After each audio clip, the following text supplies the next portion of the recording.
Perkenalkan, nama saya Novianti Demas, NIM D1A117203, mahasiswa agribisnis program mata kuliah Politik Pertanian.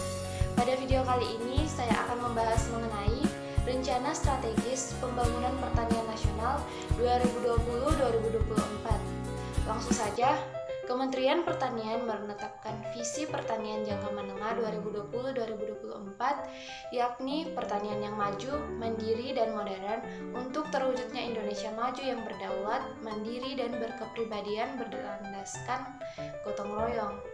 Dengan misi yaitu yang pertama, mewujudkan ketahanan pangan, yang kedua, meningkatkan nilai tambah dan daya saing pertanian, serta yang ketiga, meningkatkan kualitas sumber daya manusia dan prasarana Kementerian Pertanian.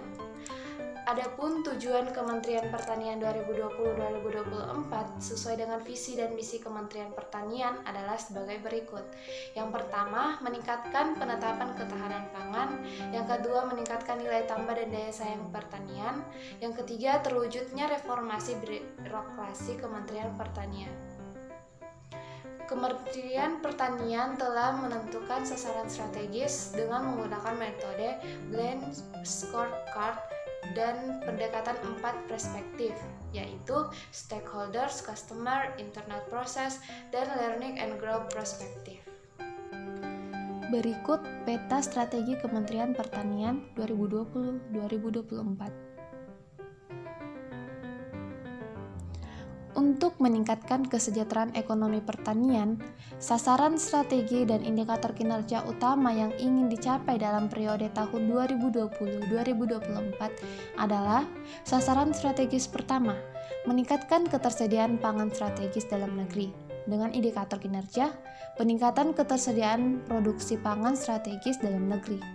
Sasaran strategis kedua, meningkatnya daya saing komoditas pertanian nasional dengan indikator kinerja, pertumbuhan volume ekspor untuk produk pertanian nasional, presentasi komoditas ekspor pertanian yang ditolak negara tujuan.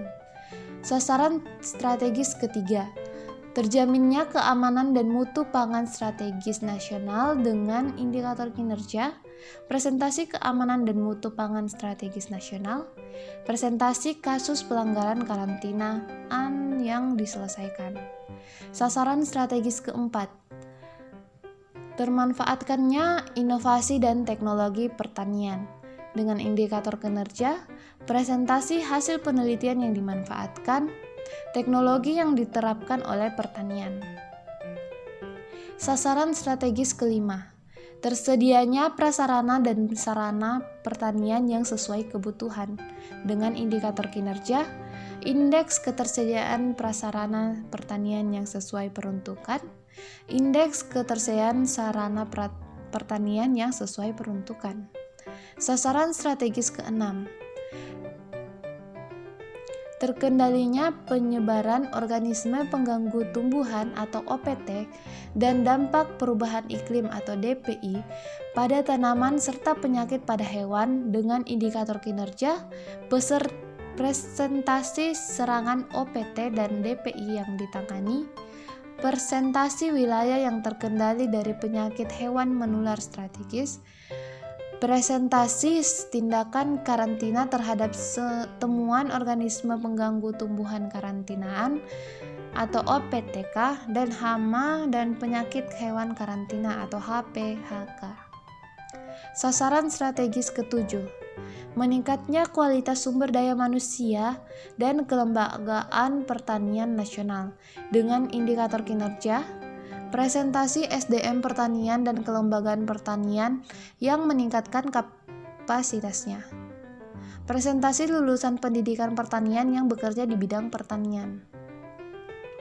Sasaran strategis ke-8, terselenggaranya birokrasi Kementerian Pertanian yang efektif, efisien, dan berorientasi pada layanan prima dengan indikator kinerja, nilai reformasi birokrasi Kementerian Pertanian.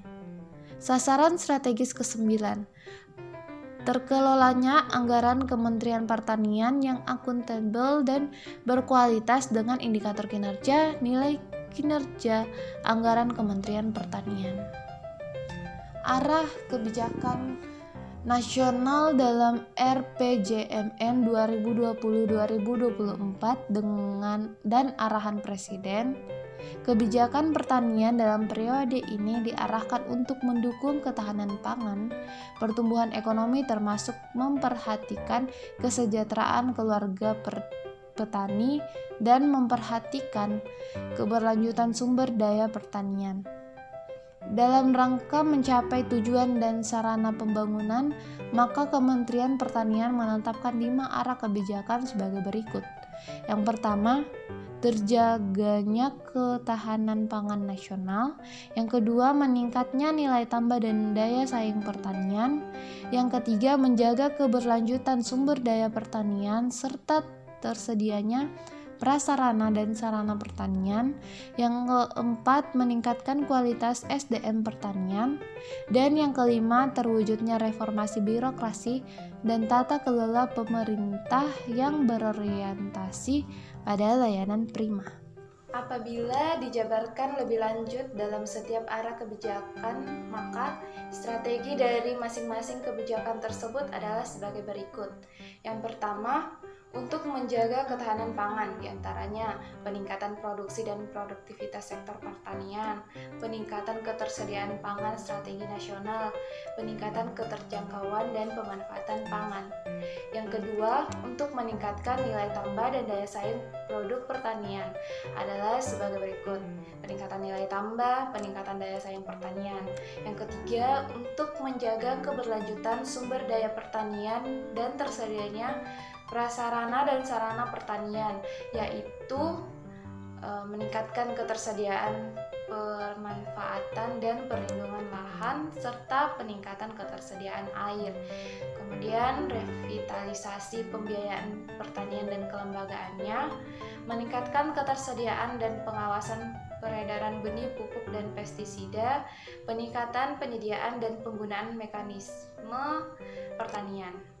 Yang keempat, meningkatkan kualitas sumber daya manusia pertanian adalah sebagai berikut: standarisasi dan sertifikasi profesi pertanian, regenerasi dan penumbuhan minat generasi muda pertanian, penyuluhan pertanian berdasarkan teknologi informasi dan komunikasi, peningkatan taraf pelatihan hingga level internasional, pendidikan dan pelatihan vokasi berbasis kompetensi, penguatan kelembagaan pertanian. Yang kelima, untuk mewujudkan birokrasi yang efektif, efisien, dan berorientasi pada layanan prima adalah sebagai berikut: penguatan implementasi manajemen ASN, penataan kelembagaan dan proses bisnis, reformasi sistem akuntabilitas kinerja, transformasi pelayanan publik. Kerangka regulasi. Peningkatan kualitas dan kuantitas regulasi dilakukan dengan memperhatikan kaidah-kaidah yang berlaku dan dalam pembentukan regulasi yang mampu menghasilkan regulasi yang sederhana, mudah dipahami, dan tertib, serta memberikan manfaat konkret dalam pelaksanaan pembangunan pertanian. Kerangka regulasi disusun sebagai bentuk operasional dari arah kebijakan dan dalam rangka melaksanakan strategi pembangunan guna mencapai sasaran strategis. Untuk memastikan dukungan kualitas dan kuantitas regulasi, harus diperhatikan prinsip-prinsip sebagai berikut. Yang pertama, memfasilitasi dan mengatur perilaku masyarakat dan aparatur. Yang kedua, memperhatikan aspek biaya dan manfaat. Yang ketiga, kebutuhan regulasi dalam pencapaian visi, misi, dan kebijakan pembangunan nasional. Dan yang keempat, perlibatan pemangku kepentingan. Kerangka kelembagaan merupakan perangkat kementerian atau lembaga, struktur organisasi, ketatalaksanaan, dan program aparatur sipil negara yang digunakan untuk mencapai visi, misi, tujuan, strategi, kebijakan, program, dan kegiatan pembangunan pertanian. Sesuai Peraturan Presiden Nomor 45 Tahun 2015 tentang Susunan Organisasi Kementerian Pertanian terdiri atas Inspektorat Jenderal, Sekretariat Jenderal, Direktorat Jenderal Prasarana dan Sarana Pertanian, Direktorat Jenderal Tanaman Pangan, Direktorat Jenderal Hortikultura, Direktorat Jenderal Perkebunan, Direktorat Jenderal Peternakan dan Kesehatan Hewan, Badan Penelitian dan Pengembangan Pertanian, Badan Penyuluhan dan Pengembangan Sumber Daya Manusia Pertanian, Badan Ketahanan Pangan, Badan Karantina Pertanian, Pusat Data dan Sistem Informasi Pertanian, Pusat Perlindungan Varietas Tanaman dan Perizinan Pertanian, Pusat Perpustakaan dan Penyebaran Teknologi Pertanian, Pusat Sosial Ekonomi dan Kebijakan Pertanian. Staf ahli: 1. Staf ahli bidang pengembangan bioindustri. 2. Staf ahli bidang perdagangan dan hubungan internasional. 3. Staf ahli bidang investasi pertanian. 4. Staf ahli bidang lingkungan pertanian. 5. Staf ahli bidang infrastruktur pertanian. Target kinerja. Untuk mewujudkan visi dan misi Kementerian Pertanian dalam mendukung tercapainya kebijakan pembangunan nasional, Kementerian Pertanian menetapkan 3 tujuan dan 9 sasaran strategis sebagai bagian dari arah pencapaian target kinerja Kementerian Pertanian. Target kinerja Kementerian Pertanian 2020-2024 adalah tingkat sasaran kinerja spesifik yang akan dicapai oleh Kementerian Pertanian dalam periode 2020-2024. Untuk mengetahui tingkat keberhasilan pencapaian kinerja tersebut, maka setiap sasaran strategis memiliki indikator kinerja yang menjadi indikator kinerja utama Kementerian Pertanian. Indikator kinerja tersebut kemudian diturunkan ke dalam masing-masing program dan sasaran program. Indikator sasaran program merupakan capaian outcome yang diperlukan untuk mencapai indikator sasaran strategis. Selanjutnya, sasaran program diturunkan ke dalam kegiatan-kegiatan dan indikatornya. Kerangka pendanaan.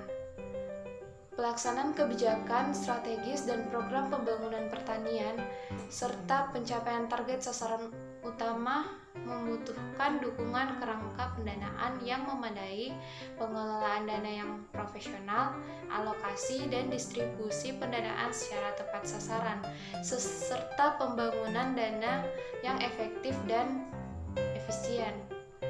Pendanaan pembangunan pertanian berasal dari pemerintah pusat atau Anggaran Pendapatan dan Belanja Negara (APBN) dan dari sumber lainnya, yaitu ada dari pemerintah daerah melalui Anggaran Pendapatan dan Belanja Daerah, provinsi dan kabupaten atau kota.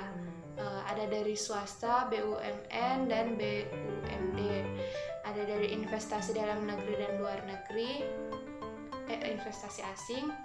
Ada dari lembaga keuangan dan perbankan dalam bentuk skema kredit dan kredit komersial dan swadaya masyarakat. Sumber dana pembangunan pertanian tidak hanya bisa mengandalkan pemerintah pusat karena besarnya nilai dana yang dibutuhkan untuk mencapai target yang telah ditetapkan. Investasi yang dibutuhkan untuk pembangunan pertanian sangatlah besar. Sebagian besar merupakan pembiayaan yang bersumber dari swasta, perbankan, dan masyarakat. Baiklah, sekian yang dapat saya sampaikan. Terima